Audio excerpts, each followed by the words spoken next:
Okay, so imagine living more than 3,000 years ago in ancient China. A group of farmers begins noticing something strange. Day always turns into night. Summer inevitably becomes winter. Life ends in death. Yet from that death, new life emerges. No matter how hard they try to resist these changes, the universe seems to move in endless cycles. So they begin asking themselves, what if everything exists because of two opposing forces constantly shaping each other? That simple question would become one of the most influential philosophical ideas in human history.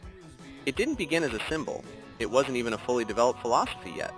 It started with something much simpler, observing nature. The word yin originally referred to the shaded side of a mountain, the side where sunlight couldn't reach. Meanwhile, yang described the sunlit side, where the light hit directly.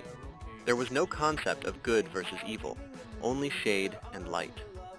But ancient thinkers soon realized that almost everything in nature could be understood through this duality. Winter was yin, summer was yang.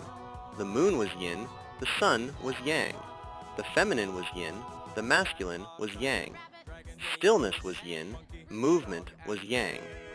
And none of these could exist on their own. Because if it were always summer, winter would have no meaning. If there were only daylight, the idea of night would disappear. Around the 4th century BCE, during China's turbulent Warring States period, different schools of thought were trying to explain how the universe worked. Among them emerged what later became known as the School of Yin and Yang. Its thinkers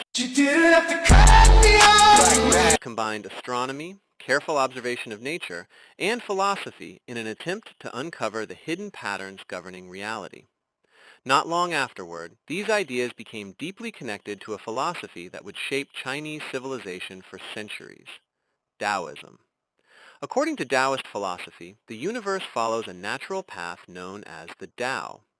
Yin and Yang weren't opposing armies fighting each other. They were simply two expressions of the same universal flow. They didn't compete, they danced. Whenever one force reached its peak, it naturally began transforming into the other. Day doesn't fight against night, it simply becomes night.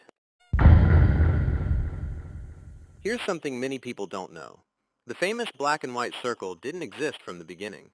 For centuries, only the philosophical idea existed. The design we recognize today appeared much later, especially during China's Song dynasty, roughly 1,000 years ago. It's called the Taiji Tu, and almost every detail inside it has a purpose. The circle represents the entire universe. There is no outside. Everything exists within it. The curved line shows that yin and yang are never separated by rigid boundaries. Nature doesn't change in straight lines. It transforms gradually. The black half contains a small white dot. The white half contains a small black dot. Why? Because nothing is completely yin, and nothing is completely yang. Even in the darkest night, the next sunrise already exists. And even on the brightest day, the journey toward night has already begun. Over time, especially after the symbol became popular in the West, many people started interpreting it as a battle between good and evil. But that was never its original meaning. In traditional Chinese philosophy, absolute good and absolute evil would destroy balance itself. Yin isn't negative. Yang isn't positive. Both are necessary. Sleeping is yin. Working is yang. Even breathing follows the same principle.